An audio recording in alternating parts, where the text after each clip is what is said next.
ఒక లేఖన భాగాన్ని చదువుదాం. ఆ తర్వాత మనగా పరిశీలన చేసుకొని ప్రభు యొక్క రక్త మాంసంలో యోగ్యమైన రీతిగా పాలు పంపులు పొందుదామండి. అపొస్తలుడైన పౌలు కొరింథీయులకు రాసిన మొదటి పత్రిక 10వ అధ్యాయము. అపొస్తలుడైన పౌలు కొరింథీయులకు రాసిన పత్రిక 10వ అధ్యాయము 1 నుంచి 6 వచనాలు ఉత్తర ప్రత్యుత్తర రీతిగా చదువుదామండి. 1 నుంచి 6 వచనాలు ఉత్తర ప్రత్యుత్తర రీతిగా చదువుదాం. సహోదరులారా, ఈ సంగతి మీకు తెలియకుండా నాకు ఇష్టము లేదు. అదేదనగా మన పితరులందరూ మేఘము కింద నుండిరి, వారందరూ సముద్రములో నడిచిపోయిరి.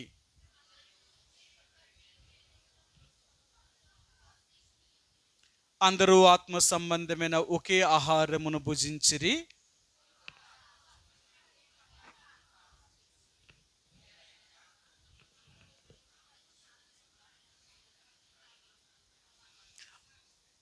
అయితే వారిలో ఎక్కువ మంది దేవునికి ఇష్టలుగా ఉండకపోయిరి గనుక అరణ్యములో సంహరింపబడిరి.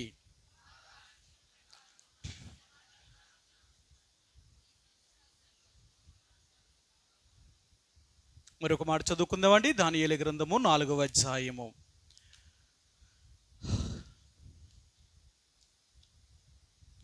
దానియేలు గ్రంథము 4వ అధ్యాయము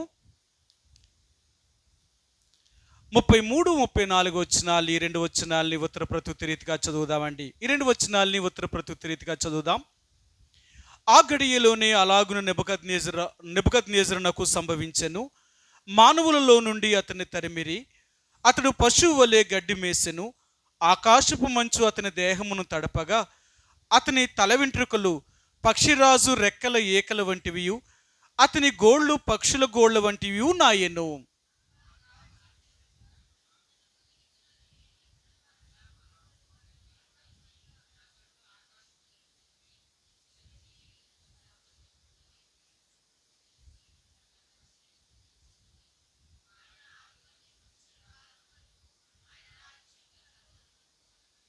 చదువున లేఖనం భాగాన్ని దేవుడు దీవించునుగాక. ప్రభు యొక్క రక్త మాంసంలో పాలు పంపులు పొందే ముందుగా ప్రతి ఆదివారము కూడా ప్రభు యొక్క బల దగ్గరికి వచ్చినప్పుడు మళ్ళీ మనం స్వపరీక్ష చేసుకుంటున్నాం. అంటే నేను ఎలాగున్నాను, నేను ఏం చేస్తున్నాను. ప్రతి వారు కూడా ప్రభు యొక్క రక్త మాంసంలో పాలు పంపులు పొందే ప్రతిరోజు ప్రతి ఆదివారం కూడా ప్రభు బల దగ్గరికి వచ్చినప్పుడల్లా మళ్ళీ మనం స్వపరీక్ష. అంటే ఏదో బల్ల దగ్గరికి వచ్చినప్పుడు మాత్రమే స్వపరీక్ష కాదు, కానీ ప్రతిరోజు కూడా మనం స్వపరీక్ష చేసుకోవలసిన వారు ఉంటున్నాం. ఎందుకు మనం అలా పరీక్షించుకోవాలి?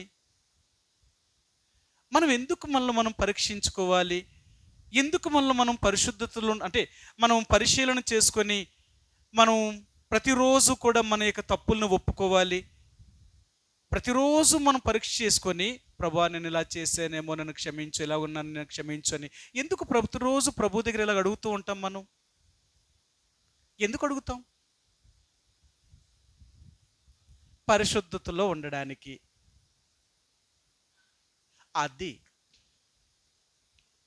ఎందుకు ప్రతిసారి కూడా మనం ప్రతిరోజు కూడా ఉదయము సాయంకాలము కూడా మనం ప్రభు దగ్గర మన పాపాన్ని ఒప్పుకుంటాం, మనం చేసిన తప్పును ఒప్పుకుంటాం. అంటే ఒకవేళ మనం కానీ మన తప్పును ఒప్పుకోకుండానే కానీ మన ప్రాణాన్ని విడిచిపెడితే మనం దేవుని యొక్క రాజ్యంలోకి వెళ్ళాం.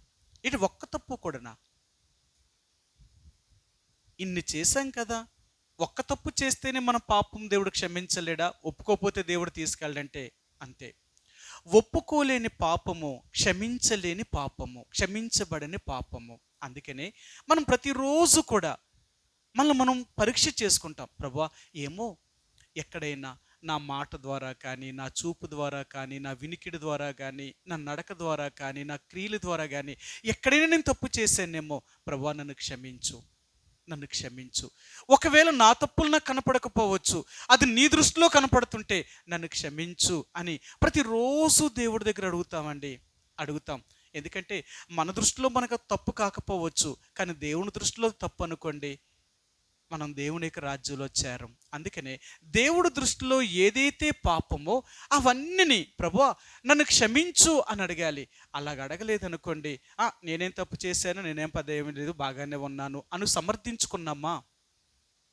ఒకవేళ జరగరాంది ఏదైనా జరిగి మనం ప్రాణం పోయిందా, మనం దేవుని యొక్క రాజ్యంలోనికి చేరం. మనం చనిపోయిన తర్వాత, ఆ తీర్పులోకి వెళ్ళిన తర్వాత మనం దేవుడి దగ్గర నిలబడినప్పుడు అంటాడు, నువ్వు నరకానికే వెళ్ళాలి అన్నప్పుడు అంటాం, ప్రభా నేనెందుకు నరకానికి వెళ్తాను, ఇన్ని సంవత్సరాలు నేను మందిరానికి వచ్చాను, ఇంత నీకు ఇచ్చాను, ఇంత ఎలాంటి జీవించాను, నేను రక్షణ పొందాను, బాప్తీసం తీసుకున్నాను, రక్షణ పొందాను, ఇంకా నన్ను నరకానికి ఎలా పంపిస్తావు అని అడగొచ్చు. కానీ దేవుడు అంటాడు, నీ పాపము నిన్ను నరకానికే తీసుకుని వెళ్తుంది. నీ జీవితంలో ఇలాంటి పాపములు ఉన్నాయి కాబట్టి నువ్వు నా రాజ్యానికి రావడానికి అర్హత లేదు. ఎందుకంటే పాపాత్ములు ఆ రాజ్యములోనికి ప్రవేశించరు.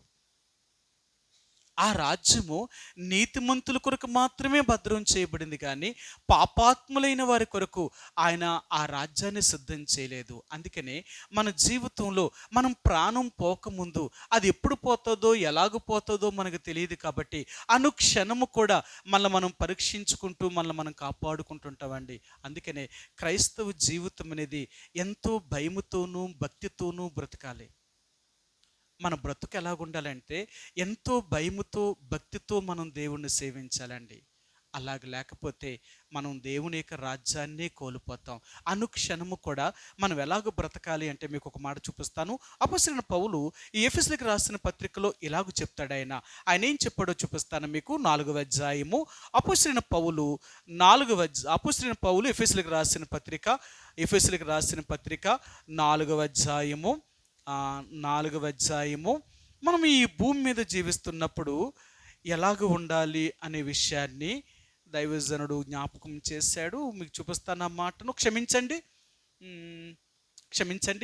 ఫిలిప్పీలకు రాసిన పత్రిక 2వ అధ్యాయము 2వ అధ్యాయము 12 వచ్చినవండి. 2:12 కాగా నా ప్రియులారా, మీరెల్లప్పుడూ విధేయులై ఉన్న ప్రకారము నా ఎదుట ఉన్నప్పుడు మాత్రమే గాక మరి ఎక్కువగా నేను మీతో లేని ఈ కాలమునందును భయముతోనూ వణుకుతోనూ మీ స్వంత రక్షణను కొనసాగించుకొనుడి. సరే, ప్రతిరోజు కూడా మన వణుకుతోనూ భయముతోనూ మన సొంత రక్షణను మనం కాపాడుకోవాలి. ఎందుకు మనం భయము వణుకు మనకు ఉండాలి అంటే, మనం అలాగ భయంతో దేవుని యందు బ్రతకకపోతే మన తప్పులేంటో మనకు కనపడవండి. అందుకనే ప్రతిరోజు కూడా దేవుడి దగ్గర, ఇది ఆదివారం వాళ్ళ దగ్గరకు వచ్చినప్పుడు ఒప్పుకోవడం కాదు, ప్రతిరోజు మనం సరి చేసుకోవాలి, ప్రతిరోజు దేవుడి దగ్గర ఒప్పుకోవాలి. అలాగెవరైతే తమ జీవితాన్ని సరి చేసుకుంటారో వాళ్ళే దేవుని యొక్క రాజ్యంలో ప్రవేశిస్తారు. ఒకవేళ ఏదైనా ఒప్పుకోలేని పాపం ఉండి మనం ప్రభు దగ్గర సరి చేసుకోకుండా కానీ మన ప్రాణం పోతే మనం దేవుని యొక్క రాజ్యించారు. కాబట్టి ప్రతిరోజు అలా ఒప్పుకుంటాం, బల్ల దగ్గరకు వచ్చినప్పుడు కూడా సరి చేసుకుంటాం. ప్రభు ఇంకా ఏమైనా నాలో ఉన్నాయేమో, నాకు కనపడవు, ఒకవేళ నీకు కనపడుతున్నాయి కాబట్టి నన్ను పరీక్షించు, నన్ను పరిశోధించు, నీకు ఆయాసకరమైన ఏదైనా నాలో ఉంటే అది నా నుండి తీసివేయి. ఇది మనం ప్రార్థన ఉండాలి ప్రతిరోజు. కాబట్టి ప్రభు యొక్క రక్త మాంసంలో పాలు పంపులు పొందే ముందుగా దేవుని యొక్క బిడ్డలుగా మనం ప్రభు యొక్క రక్త మాంసంలో పాలు పంపులు పొందుతున్నాం. కాబట్టి ఆయనకి ఇష్టమైన వారిగా బ్రతకవలసిన వారిగా ఉంటున్నాం. నిజమే కదా? ఒకళ్ళ సంపాదనతో మనం బ్రతుకుతున్నప్పుడు మనం ఎలాగుంటాం?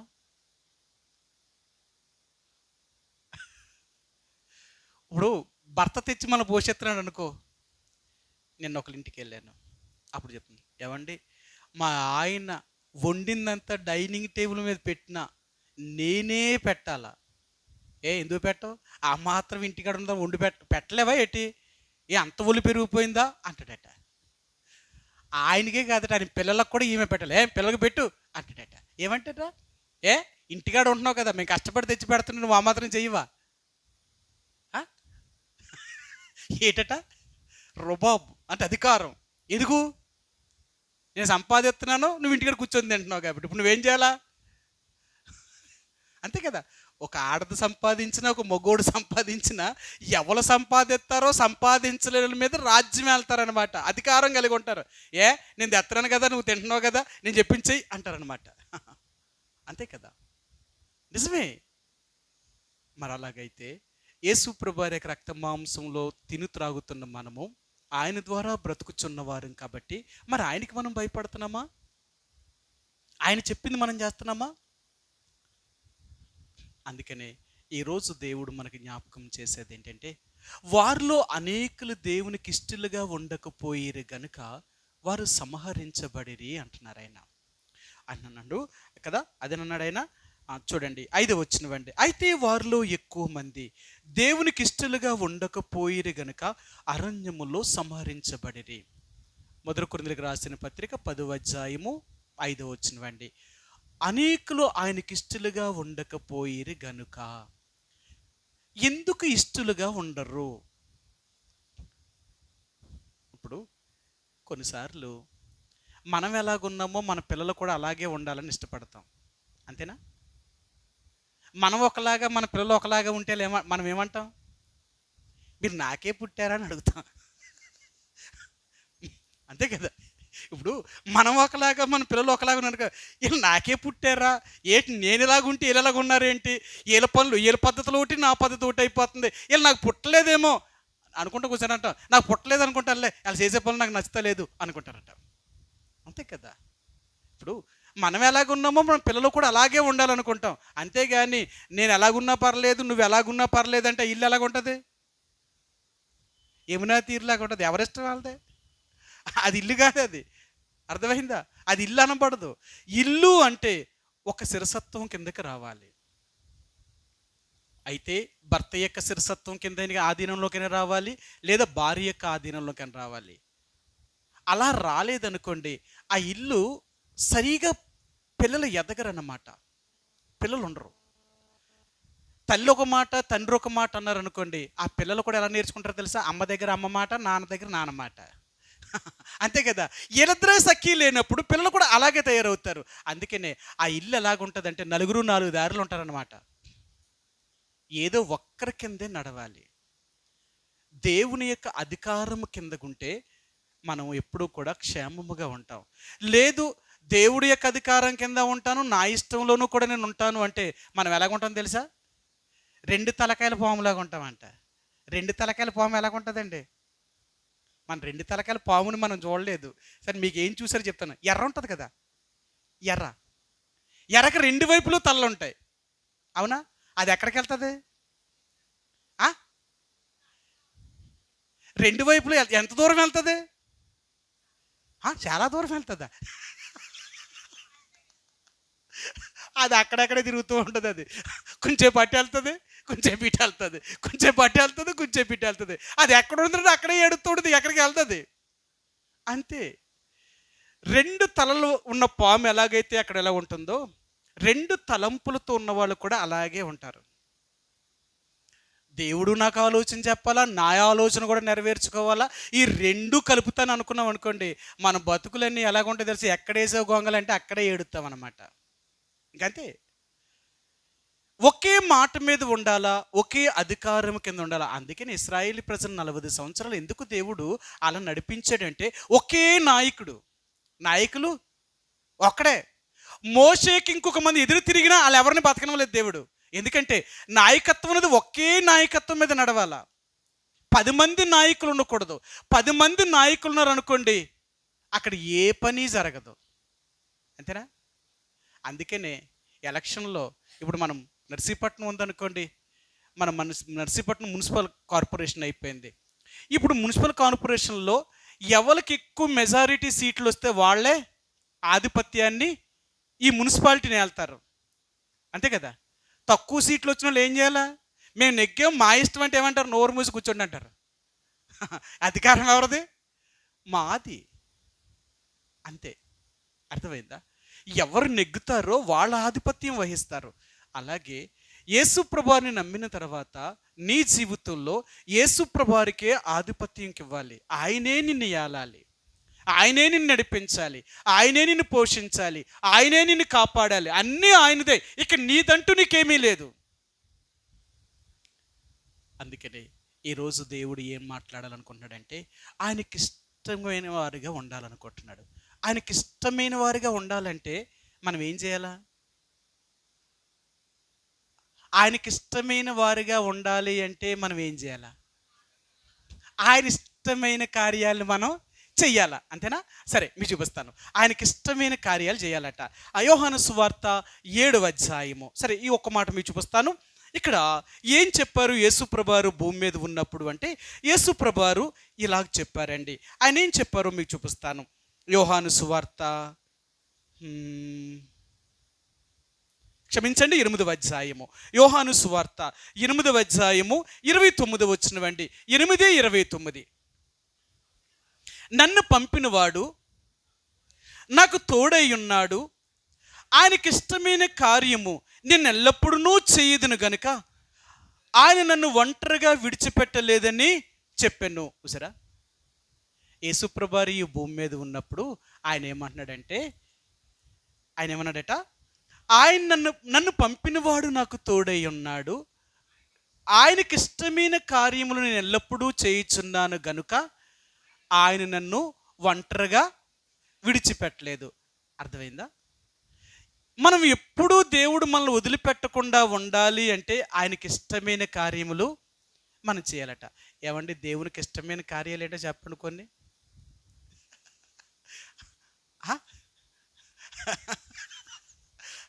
అదేంటండి దేవునికి ఇష్టమైన కార్యాలంటే ఆలోచిస్తున్నారు.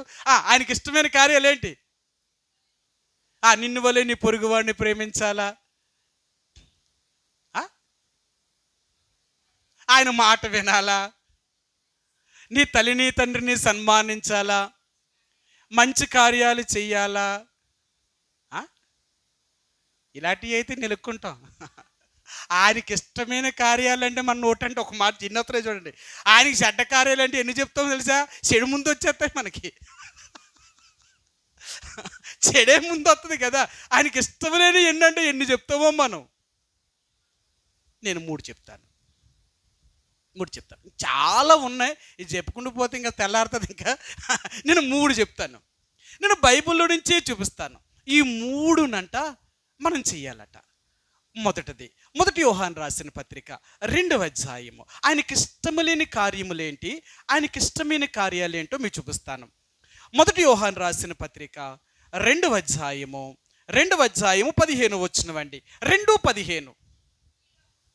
ఈ లోకమునైనను లోకములో ఉన్న వాటినైనను ప్రేమింపకుడి.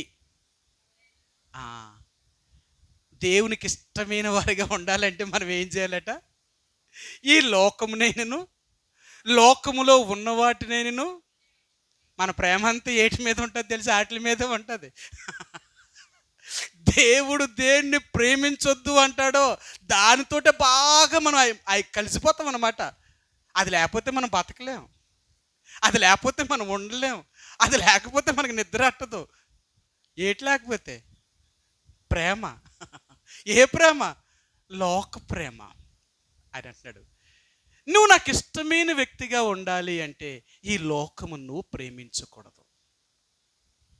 లోకాన్ని ఎందుకు ప్రేమించొద్దు అన్నాడు ఆయన? లోకాన్ని ప్రేమించొద్దు అంటున్నాడు ఆయన. ఏ లోకం చెడిపోయిందా ఏటి? ఏం చెడిపోయిందండి?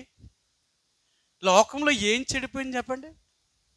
ఆకాశం చెడిపోయిందా? భూమి చెడిపోయిందా? చెట్లు చెడిపోయా? దేవుడు చేసిన సృష్టిలో ఏది చెడిపోయింది? మనిషే. మన వల్ల అన్నిటి నుంచి పాడు చేసాం. అర్థమైంది? ఏదైనా భూమి మీద చెడిపోయింది అంటే అది ఎవరి వల్లట? మన వల్లే. అంతే. మనం పాడు చేసేమే తప్ప అదంతటా అది ఏది పాడవలేదు. అవునా? అందుకేనంట ఈ సృష్టి కూడా ఏడుస్తుందట. ఎందుకు ఏడుస్తుందట తెలుసా? దేవుడా ఎంత బేగా నాకు విడుదల ఎత్తావు తండ్రి అని ఏడుస్తుందట. ఎందుకు? వీళ్ళని భరించలేకపోతున్నాను. ఎవరిని? మనల్ని. ఈ భూమి మీద ఉన్న మనల్ని అంట ఈ భూమి భరించలేకపోతుందట, ఈ సృష్టి భరించలేకపోతుందట. సరే మీకు చూపిస్తాను. రోమా 8వ అధ్యాయము. రోమిలికి రాసిన పత్రిక 8వ అధ్యాయము 22-23 వచనాలండి. 22-23 వచనాలు. సృష్టి యావత్తు ఇది వరకు ఏకగ్రీవముగా మూలుగుచు ప్రసవ వేదన పడుచున్నదని ఎరుగుతుమ్ము. సరే, తర్వాత 23 అండి. అంతేకాదు ఆత్మ యొక్క ప్రథమ ఫలముల నొందిన మనము కూడా దత్తపుత్రత్వము కొరకు అనగా మన దేహం యొక్క విమోచన కొరకు కనిపెట్టుచు మనలో మనము మూలుగుచున్నాము.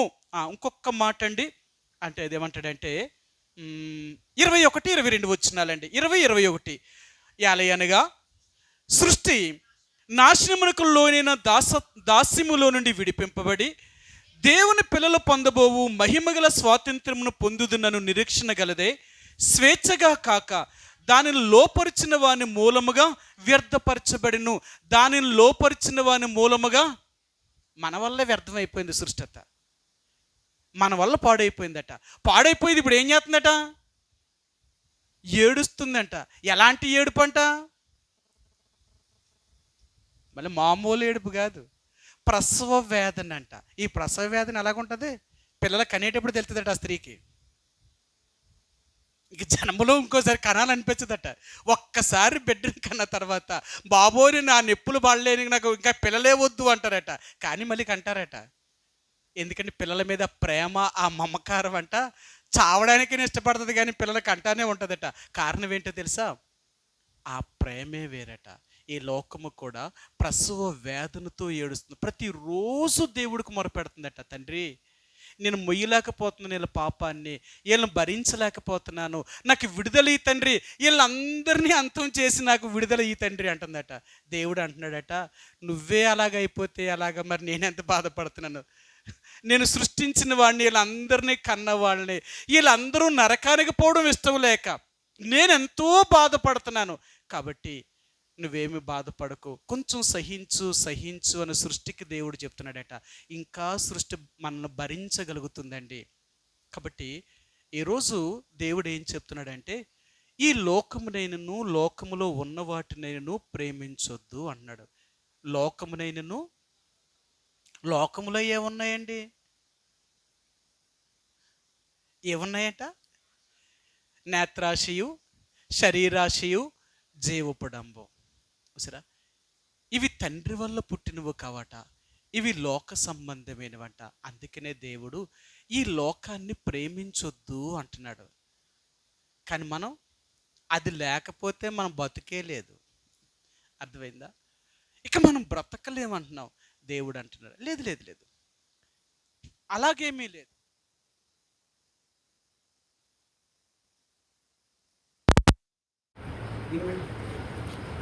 కాబట్టి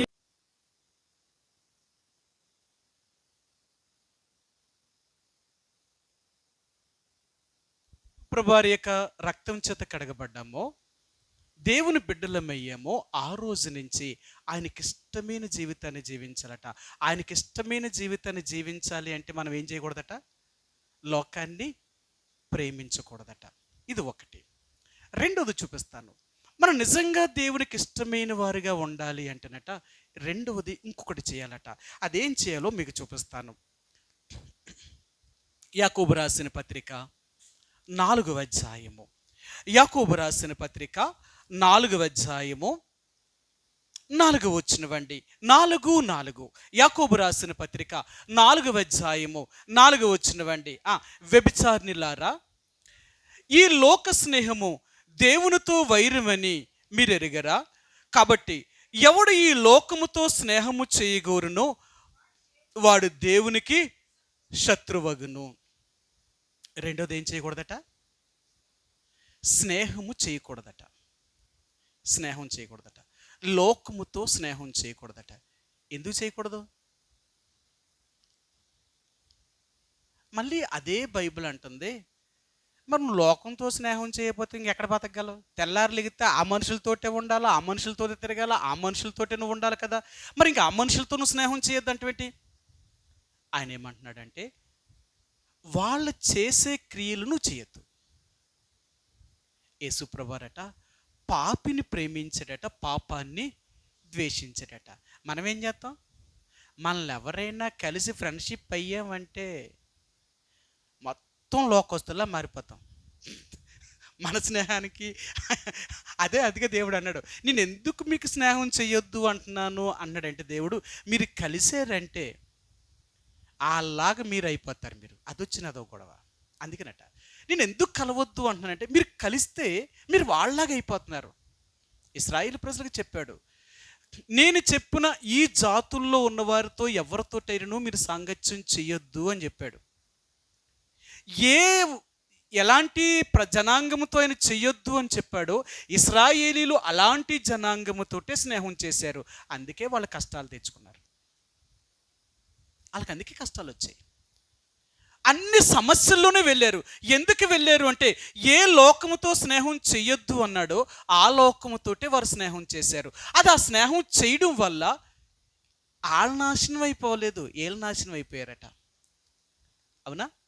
మీకు చూపించాను, మీకు తెలుసు, మరలా చూపిస్తాను ఆ మాటను. కీర్తన గ్రంథము 107 అధ్యాయము, కీర్తన 107 అధ్యాయము. అన్యజనులతో వీరు సహవాసము చేయడం వల్ల వీళ్ళు ఏమి నష్టపోయారో ఒక మాట మీరు చూపిస్తానండి. చూపిస్తాను, క్షమించండి. 106 అధ్యాయంలోనే ఉంది. 106 అధ్యాయము 35-36 వచనాలు. 35-36 వచనాలు.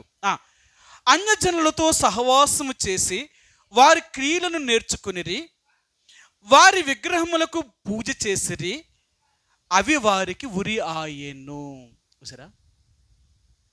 మనం దేవునికి ఇష్టమైన వారిగా ఉండాలి అంటేనంట రెండవది లోకముతో స్నేహం చేయకూడదట. అందుకనే చాలాసార్లు అంటాం, మాకేం చెప్తారు అంటే దేవుని బిడ్డలుగా మనందరికీ ఇదే చెప్తూ ఉంటాం అనమాట. మీకెవ్వరూ లోకములో స్నేహితులు అనేవారు ఉండకూడదు, ఫ్రెండ్స్ ఉండకూడదు. మనకు స్నేహితులు కానీ ఫ్రెండ్స్ కానీ ఉన్నారు అంటే మనము దేవుడి నుంచి దూరం అయిపోతాం. దేవుడి నుంచి దూరం అయిపోతాం. మీ అందరికీ తెలుసు కదా, ఫ్రెండ్స్ ఎప్పుడు కావాలి వీళ్ళకి? ఏ వయసులో ఫ్రెండ్స్ కావాలి వీళ్ళకి? టీనేజ్, కనీసం 12వ సంవత్సరం లేదా 13వ సంవత్సరం, 13వ సంవత్సరం నుంచి అంట 19వ సంవత్సరం వరకు వీళ్ళు స్నేహం ఏర్పరచుకుంటారట. ఈ టీనేజ్లో వాళ్ళకి ఏం కావాలట తెలుసా? స్నేహితులు కావాలట. అంతవరకు బాల్యంలో ఆడుకుంటుంటారు కదా, స్నేహం అంటే ఏం తెలియదు. కానీ ఈ యవ్వనంలోకి వచ్చినప్పుడు కూడా స్నేహం కావాలట. ఎందుకు స్నేహం? స్నేహం వల్ల వచ్చే సమస్యలు ఏంటో తెలుసా? రహస్యాలన్నీ దాచుకుంటారు. అక్కడ ఇక్కడే చెప్పుకుంటారు అనమాట. అంతే కదా. గొడవ వచ్చిందంటే వీళ్ళు ఎన్ని అక్కడ బయటెడతారు, అక్కడ ఎన్ని ఇక్కడ బయటెడతారు. అంతే ఫ్రెండ్షిప్, స్నేహం అంటే అంతే. అందుకనంట ఈ లోకములో ఎవరితోటి స్నేహం చేయకూడదట. మనం స్నేహం చేస్తే ఒకే ఒక్కరితో చేయాలట, ఆయనే దేవుడు, యేసుప్రభువారు. అందుకనంటాడు బైబిల్ గ్రంథంలో అబ్రహాము గురించి 3 చోట్ల చెప్పినప్పుడు అబ్రహాము నా స్నేహితుడు. దేవుడితో స్నేహం చేశాడట, దేవుడితో స్నేహం చేశాడట, ఇంకెవ్వరితోటి స్నేహం చేయలేదు. అందుకనే అబ్రహాము విశ్వాసులకు తండ్రిగా మారిపోయాడు. ఆ దేవుణ్ణి చూసి ఆయన అలాగైపోయాడనమాట. అందుకనే స్నేహము అనేది లోకములో ఉన్న ఏ మనుషులతో కూడా సహవాసం చేయకూడదు, స్నేహం చేయకూడదు. మనకు ఒకే ఒక్కడు, ఆయనే స్నేహితుడు. అందుకనే యేసుప్రభు అన్నాడు, నేను మీరు స్నేహితులుగా ఉంటాము అన్నాడు ఆయన. ఎప్పుడు ఉంటామంట తెలుసా? సరే మీరు చూపిస్తాను. యోహాను సువార్త 15వ అధ్యాయము, యోహాను సువార్త 15వ అధ్యాయము. యేసుప్రభు వారు ఈ భూమి మీద ఉన్నప్పుడు తన యొక్క శిష్యులతో ఆయన చెప్తూ ఆయన ఇలాగూ చెప్పారన్నమాట. ఎవరైతే నేను చెప్పినట్లుగా నేను చెప్పిన వాటిని నెరవేర్చగలుగుతారో వారు మాత్రమే నాకు స్నేహితులై ఉంటారు అని యేసుప్రభు వారే స్వయముగా ఆయన 14 వచ్చినవండి, 15-14. నేను మీకు ఆజ్ఞాపించిన వాటిని చేసిన ఎడల మీరు నా స్నేహితులై ఉందురు. చూసారా? మనమంట దేవుడితోటే స్నేహం చేయాలట, ఇంకెవరితోటి స్నేహం చేయకూడదు. ఆయన అన్నాడు, నేను మీకు ఆజ్ఞాపించినవన్నీ మీరు చేసిన ఎడల మీరు నాకు స్నేహితులు అవుతారు. మరి లోకంలో స్నేహం అంటే వాళ్ళు చెప్పినవన్నీ మనం చేస్తేనే వాళ్ళతో మనం ఉంటాం, మనతో వాళ్ళు ఉంటారు, లేకపోతే ఈ స్నేహం ఉండదు. అంతే. కాబట్టి దేవుని బిడ్డలుగా దేవుడు ఏం చెప్తున్నాడంటే, రెండవదిగా స్నేహము చేయకూడదు. ఒకటి ప్రేమించకూడదు, స్నేహము చేయకూడదు. మూడవది చెప్తాను. ఇప్పుడు మూడవది ఏం చేయాలంటేనంట ఒక మాట చెప్పాడు. రోమిలికి రాసిన పత్రిక 12వ అధ్యాయము, రోమిలికి రాసిన పత్రిక 12వ అధ్యాయము 2వ వచనమండి. 12:2. ఈ లోక మర్యాదను అనుసరింపక. చూసారా, మూడవది మనం ఏం చేసాం, ఆయనకి ఇష్టమైన వారిగా ఉండాలి అంటేనంట ఈ లోక మర్యాదను అనుసరించకూడదు. అవునా? మనం దేవుణ్ణి నమ్ముకొని బాప్తీసం తీసుకొని, అంటే రక్షణ పొంది బాప్తీసం తీసుకొని ప్రభు యొక్క రక్తమాంసంలో పాలు పంపులు పొందుతూ మనం ఎవరి మర్యాదను అనుసరిస్తున్నాం? ఇంకా ఈ లోకంలో ఉన్న మనుషుల యొక్క మర్యాదల్ని అనుసరిస్తాం. అవునా? అంతేనా? అవునా కాదా? ఖచ్చితంగా. అందుకని అంటాడు, ఈ లోక మర్యాదను అనుసరించడం అంటే ఈ లోక సంబంధులు చేసినట్లుగా, ఈ లోక సంబంధులు ధరించినట్లుగా, ఈ లోక సంబంధిన ఆచారాలన్నిటిల్లో మనము కూడా వాటినన్నిటినీ వదిలేసామా? ఏం దేవుణ్ణి నమ్ముకున్నామంటే, ఏంటి మనం మారామంటే, చాలామంది ఇంకా మట్టి గాజులు వేస్తానే ఉంటారు. మట్టి గాజులు వేస్తారట. ఎందుకు వేస్తారట?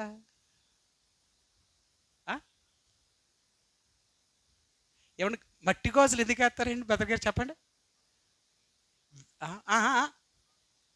పెళ్ళయింది అని తెలియడానికట.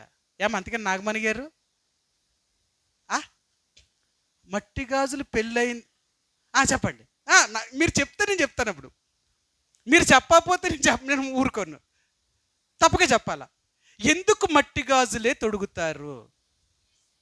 అది అర్థమైందా? అది ఎవరి ఆచారం?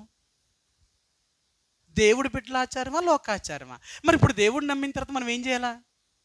ఒకవేళ నీకు గాజు వేసుకోవాలనుకుంటూ ఓ ప్లాస్టిక్ గాజు వేసుకో, చాలదా? నీకు వేసుకోవాలనిపిస్తే కానీ ఏముండాలా? మనం మట్టి గాజే వాడతాం. అంటే ఇప్పుడు లోకానికి ఏం తెలియాలి మనం? అది ఏది మనం ఎక్కడ మారాం? మనం ఎందుకు దేవునికి ఇష్టలుగా ఉండలేకపోతున్నాం?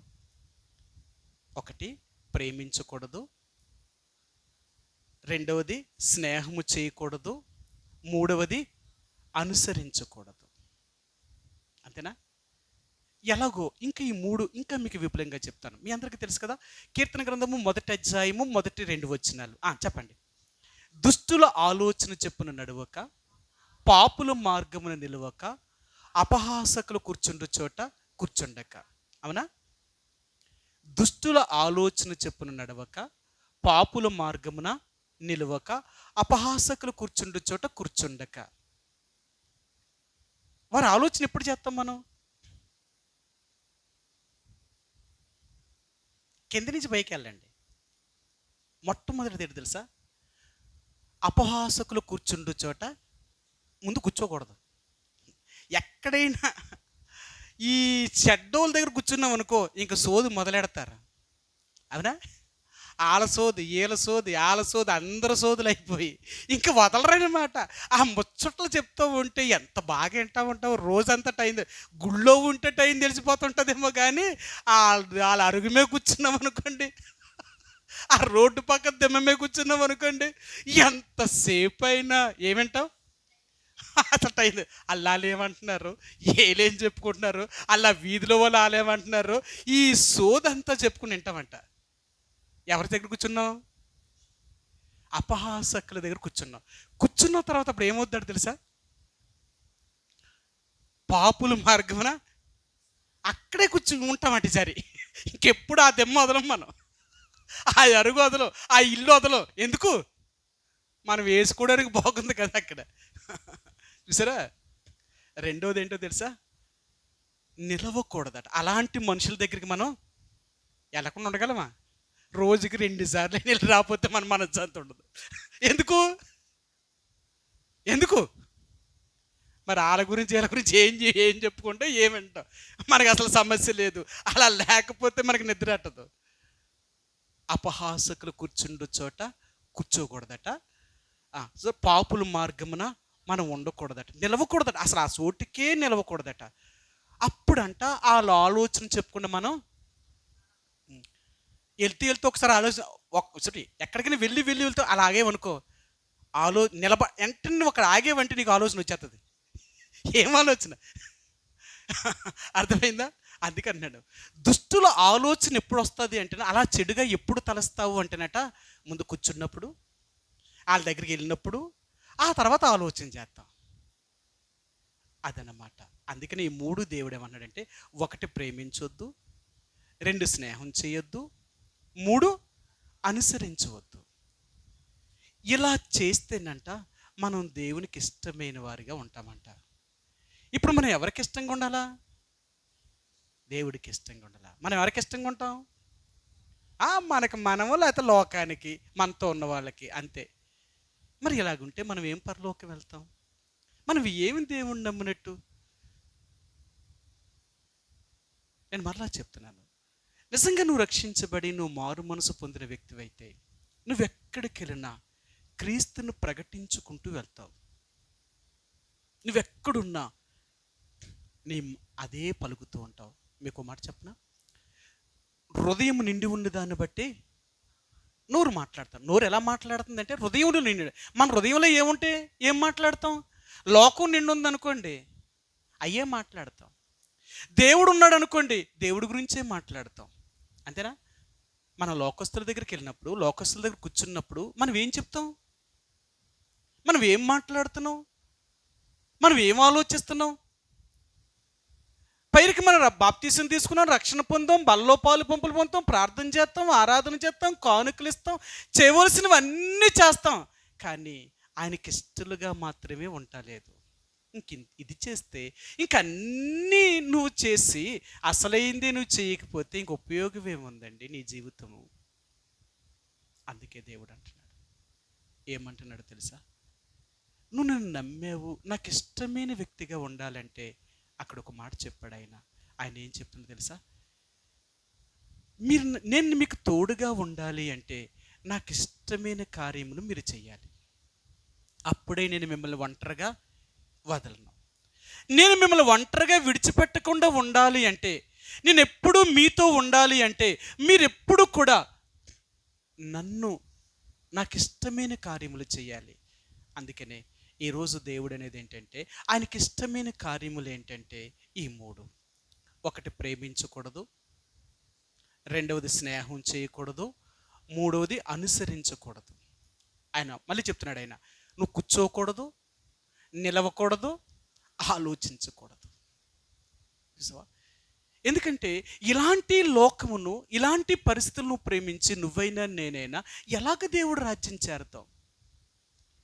మనం చేసేది ఎవరి కోసం? మనం ఎందుకు యేసుప్రభువుని నమ్ముకున్నాం? ఈ లోకం కోసమా? ఈ లోకం కోసం అయితే ఈ దేవుడు ఎక్కర్లేదు, బోలెడు మంది ఉన్నారు దేవుళ్ళు. అర్థమైందా?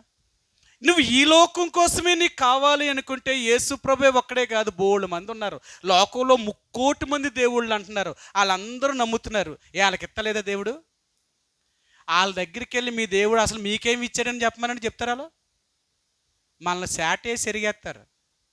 ఇప్పుడు అదే కదా మనం భయం. ఎక్కడికైనా వెళ్ళి మనం యేసుప్రభువు గురించి చెప్తామంటే, మీ దేవుడే దేవుడు ఏంటి? మా దేవుడు లేడా? మీ దేవుడి కంటే గొప్పోడు మా దేవుడు అంటున్నారు కదా. వాళ్ళకి దేవుడు కూడా చేస్తున్నాడా లేదా? మరి చేయకుండా వాళ్ళు ఎందుకు ఆ దేవుడిని నమ్ముతారు? వాళ్ళ దేవుళ్ళందరూ కూడా ఏమిస్తారు తెలుసా? భూలోకంలో ఉన్న వాటిని ఇస్తారో తప్ప పరలోకాన్ని ఇవ్వలేరు. అది వాళ్ళ సాధ్యం కాదు. మన దేవుడు ఏంటో తెలుసా? భూమి మీద ఉన్నవి ఇవ్వగలిగిన వాడు, పరలోకాన్ని కూడా ఇవ్వగలిగిన వాడు. అలాంటి దేవుడు నమ్మావు. మరి అలాంటి దేవుడు నమ్మి ఏం వెతుకుతున్నావు నువ్వు? ఆయనకి ఇష్టమైన వారికి ఎలాగ జీవిస్తున్నావు? ఆయనకి ఇష్టమైన కార్యాలు మనం చేస్తున్నామా? అందుకన్నాడు, ఆయనకి ఇష్టమైన వారిగా లేకపోవడం వల్ల అరణ్యములో దేవుడు వారిని సంహరించాడట. ఒకరోజు మనం కూడా ఏమవుతావో తెలుసా? ఆ సంహారకుని చేతిలో మనం కూడా చచ్చిపోతాం. ఆ నాశనమైన దూత చేతిలో మనం ఒకసారి మరణించవలసి వస్తుంది. జాగ్రత్త. వదిలిపెట్టడు దేవుడు. ఒకవేళ దేవుని యొక్క రాకడలో ఎత్తబడలేదా, ఆ రాకడ అయిపోయిన తర్వాత మీరు ప్రకటన గ్రంథం చదివితే భయంకరమైన తెగుళ్ళు భూమి మీద కుమ్మరించబోతున్నాయి కదా. ఏడుగురు దేవదూతలు 7 పాత్రలు పట్టుకుని ఆకాశం మధ్యలో నిలబడి ఉంటున్నారట. ఒక పాత్ర భూమి మీద కుమ్మరించినప్పుడు సూర్యుడు చంద్రుడు చీకటైపోతున్నాడు. ఇంకో పాత్ర భూమి మీద కుమ్మరించినప్పుడు మహాశ్రమలు రాబోతున్నాయి. ఇంకో పాత్ర భూమి మీద కుమ్మరించినప్పుడు భయంకరమైన వ్యాధులు రాకపోతున్నాయి. ఆ రోజున ఈ 7 తెగుళ్ళు అనుభవించకుండా ఎవ్వరూ చావనే చావరు. అందుకని నేను చెప్తున్నాను, ఒకవేళ యేసు ప్రభువారి యొక్క రాకడలో గాని ఎత్తబడకుండా మిగిలిపోయేమా, భయంకరమైన శ్రమలు అనుభవించేదాకా చావం మనం. ఆ రోజున మానవులు భూమి మీద చావు వెతుకుతారు కానీ మరణమే వారి యొద్ద నుండి పారిపోతుంది. ఎవ్వరూ మరణించలేరు ఆ భయంకరమైన తెగులు అనుభవించేంత వరకు. జాగ్రత్త. ఒకవేళ దానికి ముందు చచ్చిపోయినా ఆ నరక శిక్షను మాత్రం తప్పించుకోలేవు. ఒకవేళ యేసు ప్రభువారి రాకడకైనా లేక అంతకు ముందు మరణించిన ఆయనకి ఇష్టమైన వారిగా జీవించలేదు అంటే నిత్యత్వములో భయంకరమైన నరక శిక్షను మనం అనుభవించవలసిందే. అది యుగయుగాలు అనుభవించవలసిందే. ఇంకెప్పటికీ దాంట్లో నుంచి బయటికి రాము. పరలోకమైన బయటికి రావు, నరకమైన బయటికి రావు. అది ఎప్పటికీ అనుభవించవలసిందే. అందుకనే ఈరోజు మరలా దేవుడు అంటున్నాడు, ఇప్పటికైనా నాకు ఇష్టమైన వ్యక్తిగా నువ్వు బ్రతుకుతావా? నేను ఎందుకు చెప్తున్నానో తెలుసా? నేను నిన్ను విడిచిపెట్టాలని ఆలోచనతో కాదు, నువ్వు నాతో ఉండాలని నేను కోరుకుంటున్నాను. కాబట్టి నా మాట విను. ఇప్పటికైనా లోకాన్ని ప్రేమించొద్దు. ఈ లోకము నిన్ను ప్రేమించి మోసం చేసేది. అంతే కదా? ఇప్పటికి ఎన్నో చూస్తున్నాం. ప్రేమించిన వాళ్ళు ఎంత మోసం చేస్తున్నారో, ప్రేమించే వాళ్ళే మోసం చేస్తారు. లోకం అలాంటిది. రెండవది చెప్తున్నాడు, స్నేహం చేయొద్దు. ఏ లోకంతో స్నేహం చేస్తున్నావో ఆ స్నేహితులే నిన్ను ముంచేస్తారు, స్నేహితులే నిన్ను ముంచుతారు. మూడవదిగా ఆయన అంటున్నాడు, ఈ లోక మర్యాదను అనుసరించొద్దు. నువ్వు రక్షించబడ్డావు, నువ్వు దేవుని బిడ్డావు. ఈ లోక పద్ధతులు అనేవి ఏది కూడా నీ మీద ఉండకూడదు. అర్థమైందా? రక్షించబడ్డాము అంటే మనలో ఈ లోక మర్యాదను అనుసరించొద్దు. లోకములున్న మనుషులు చేసేవేవి చేయకూడదు. వాళ్ళ ఆచారాలు కానీ వాళ్ళ పద్ధతులు కానీ ఇలాంటివేవి చేయకూడదు. అలాంటివి మన మీద ఉండకూడదు. నేను మరలా చెప్తున్నాను, ఈ దేహము దేవుడిది, ఈ శరీరాన్ని ఇచ్చినవాడు దేవుడు. ఈ శరీరం మీద పాప సంబంధమైనది ఏది కూడా ఉంచడానికి మనకు అధికారం లేదు. మీకు తెలుసు కదా, బైబిల్ గ్రంథంలో పెళ్ళిలో చెప్తూ ఉంటాం, వివాహం అనే బంధము చేత వీళ్ళిద్దరూ ఒక్కటైనప్పుడు అప్పుడు ఏం చెప్తామంటే, అమ్మా ఇక్కడి నుంచి నీ దేహం మీద నీకు అధికారం లేదు కానీ నీ దేహం మీద నీ భర్తకు అధికారం ఉంది అని చెప్తాం. అలాగే పురుషుడి యొక్క దేహం మీద, అంటే నీ భర్త యొక్క దేహం మీద, అయ్యా ఇక్కడి నుంచి నీ దేహం మీద నీకు అధికారం లేదు, నీ దేహం మీద నీ భార్యకు అధికారం ఉంది అంటాం. అంతేనా? నిజం అది, నిజం అది. అలాగే ఈ శరీరము, ఈ దేహాన్ని దేవుడు విలువ పెట్టి కొనుక్కున్నాడు. ఈ దేహాన్ని పాడు చేసే అధికారం నీకెక్కడది? ఈ దేహాన్ని పాడు చేసే అధికారం నీకెవరిచ్చారు? మీరు ద్వితీయోపదేశకాండం కానీ చదివితే అక్కడ చెప్తాడు దేవుడు, మీరు ఎలాగ ఉండాలో అన్నీ చెప్తాడు అక్కడ. కట్టుకునే బట్టలు ఎలాగ ఉండాలి, వేసుకునే మన ఆభరణాలు ఎలాగ ఉండాలి, మనం దువ్వుకునే మన తల ఎలాగ ఉండాలి, ఎన్ని చెప్తాడో తెలుసా? ఎందుకు ఇవన్నీ చేయాలంటే, నేను పరిశుద్ధున్నై ఉన్నాను కనుక మీరును పరిశుద్ధులుగా ఉండాలి. అంతే. నేను ఎక్కడ కూడా అపవిత్రతను కోరే దేవుణ్ణి కాదు. నీ దేహంలో దేవుణ్ణి చూపించాలే తప్ప నీ అంతటి నువ్వు చూపించుకోవడానికి ప్రయత్నం చేయకూడదు. అర్థమైందా? మనం రక్షించబడ్డాం, మారు మనసు పొందాం, బాప్తీసం తీసుకున్నాం, యేసు ప్రభువులోకి వచ్చాను అంటున్నాం. కానీ మనం చేసేదంతా లోక పద్ధతులే. లోకాన్ని వదిలి బయటికి రాలేకపోతున్నాం. కారణం ఏంటో తెలుసా? లోకములోనే మన సంతోషం, లోకమే మన ఆనందం అనుకుంటున్నాం. అందుకే కదా ఈ లోకాచారాల నుంచి మనం వదలలేకపోతున్నాం. మరి ఈ లోకాచారమే చేస్తే మనం ఎలాగ పరలోకం వెళ్తాం? మనం పరలోక సంబంధమైన వ్యక్తులం. నువ్వు ఎప్పుడైతే రక్షించబడ్డావో ఆ రోజే నువ్వు మార్పు చెందావు, పరసంబంధమైన వ్యక్తిగా చేయబడ్డావు. అందుకనే మనం చేసే క్రియలన్నీ కూడా పరసంబంధమైనవే ఉండాలన్నమాట, భూ సంబంధమైనవి కావు. పరసంబంధమైన వ్యక్తిగానే జీవించాలి.